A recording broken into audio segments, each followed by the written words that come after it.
I get to see queer men living outrageously resilient lives. It's inspiring.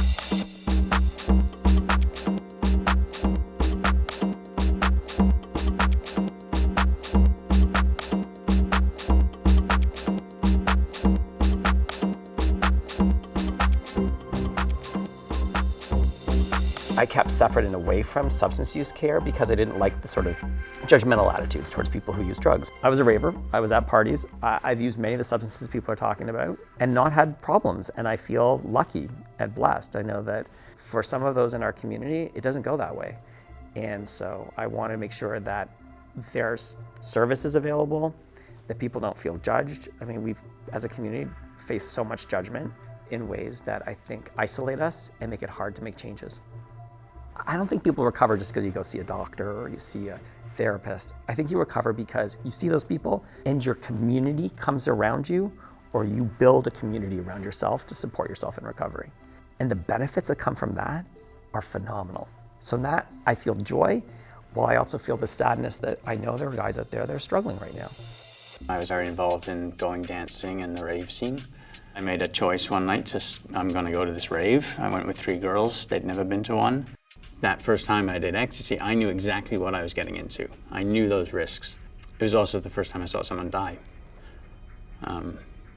This guy was being carried out. I was high on E, peaking like I'd never been so good in my life, and there's a dead body.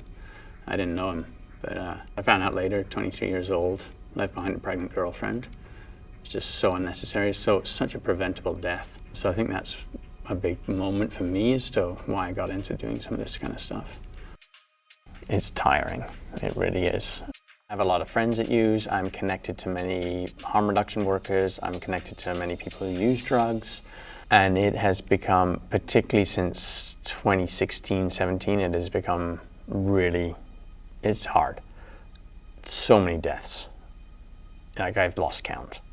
All of this, it's all so preventable, and the solutions are staring us right in the face. We're not addressing the root causes of the issues. Prohibition and criminalization. We're doing all these band-aids. It's naloxone, it's injection sites, it's needle exchange, it's drug treatment.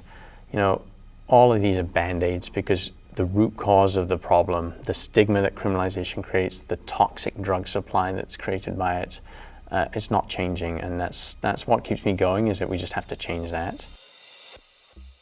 It's a very difficult job, and that's why there's such a huge turnover rate in our communities, in the people that can help.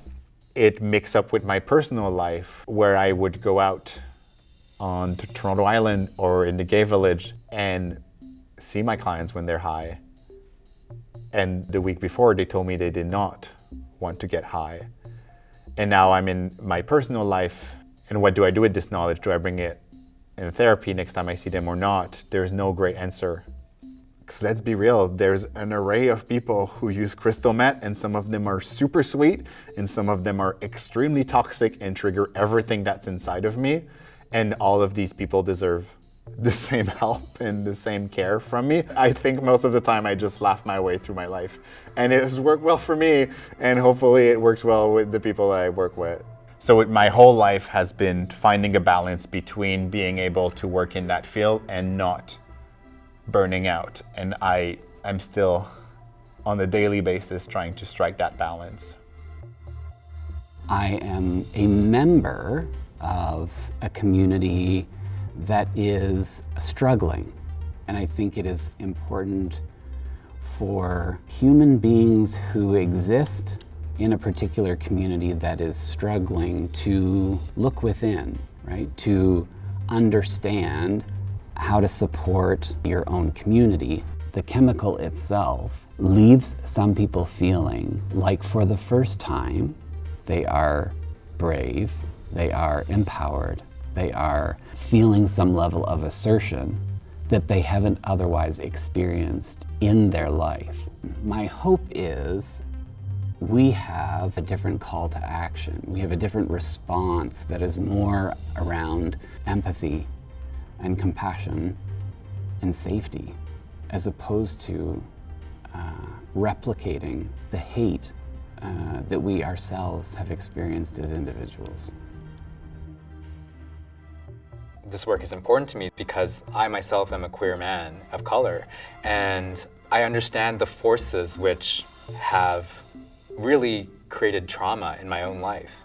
And to heal my own trauma, it's really important for me to connect with community and to share that experience of healing that we're all going through on this planet. And so it's a spiritual thing for me as well to be able to channel my own energy into supporting community and devoting myself in that way. And I get to see queer men living outrageously resilient lives. It's inspiring at the end of the day to see other people who are in different experiences than myself living their life to the fullest and you know, are coping with trauma in resilient ways. The impact that I get to have, that I'm really lucky to have, providing support for guys, it allows me to create a community that is empowered to live their best life and thrive.